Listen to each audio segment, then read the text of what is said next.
ప్రభునందు ప్రియులైన మీకందరికీ యేసుక్రీస్తు ప్రభువారి నామములో శుభవందనాలు తెలియజేస్తూ ఉన్నాం. ఎడారిలో సెలయేర్లు అనే దిన ధ్యానము కొరకై స్వాగతం. డిసెంబరు 10. మేము శ్రమ పొందినను మీ ఆదరణ కొరకును రక్షణ కొరకును పొందుదుము. మేము ఆదరణ పొందినను మీ ఆదరణ కొరకై పొందుదుము. ఈ ఆదరణ మేము కూడా పొందుచున్నట్టి ఆ శ్రమలను ఓపికతో సహించుటకు కార్యసాధకమై ఉన్నది. మీరు శ్రమలలో ఎలాగూ పాలివారై ఉన్నారో అలాగే ఆదరణలోనూ పాలివారై ఉన్నారని ఎరుగుదుము గనక మిమ్మును గూర్చిన మా నిరీక్షణ స్థిరమై ఉన్నది. కొరింథీయులకు రాసిన 2వ పత్రిక 1వ అధ్యాయం 6-7 వచనాలు. నీకేదైనా వేదన బాధ కలిగినప్పుడు వెంటనే వెళ్ళి కష్ట సుఖాలు చెప్పుకోవడానికి నీ పరిచయస్తుల్లో ప్రత్యేకమైన వ్యక్తులు ఉన్నారు కదా. వాళ్ళు ఎప్పుడూ ఇంపైన మాటలు సేదతీర్చే మాటలు పలుకుతుంటారు. నీ అవసరానికి తగిన ఆలోచన చెబుతుంటారు.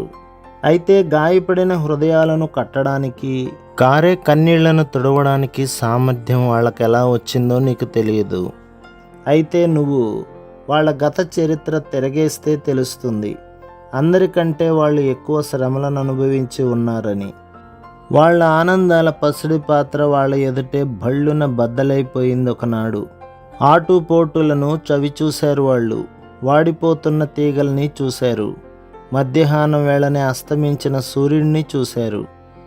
ఇదంతా వాళ్ళని ఈ విధంగా మనుషులకి ఆదరణ కారకులయ్యేలా చేయడంలో సహాయపడింది. దూరదేశాల నుండి వచ్చే ప్యాకెట్లు మురికిగా ఉండొచ్చు, కానీ వాటిలో సుగంధ ద్రవ్యాలు ఉంటాయి. అలానే శ్రమలు భరించరానివిగా ఉండొచ్చు, కానీ వాటి క్రమశిక్షణలో మన ఔన్నత్యం ఉదాత్త గుణం పెరిగి ఇతరులకు సహాయపడే నిపుణతను పొందుతాము. శ్రమలలో చిరాకు పడద్దు. దాని ద్వారా నువ్వు పొందగలిగిందంతా పొందడం నేర్చుకో. దేవుని చిత్త ప్రకారం నీ తరం వాళ్ళకు సేవ చేయగలిగేలా దాని సహాయం తీసుకో. ఓ సుప్రభాత శుభవేళ ఒక తీయని పాటను ఆలకించాను.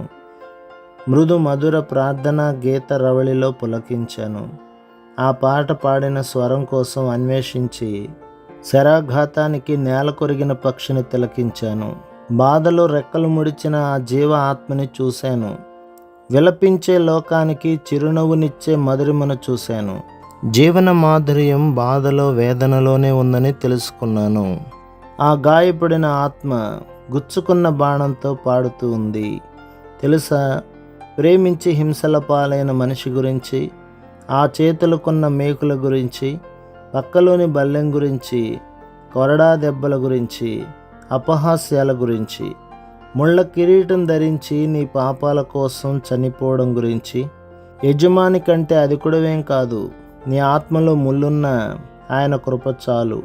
నీ జీవితం గాయపడిన ఆయన పిల్లల కోసం పాటుపడు, గుచ్చుకున్న బాణంతో పాడుతున్న గువ్వలాగా. ప్రభు మిమ్మును మీ కుటుంబమును మీ సంఘమును దీవించి ఆశీర్వదించునుగాక. ఆమేన్.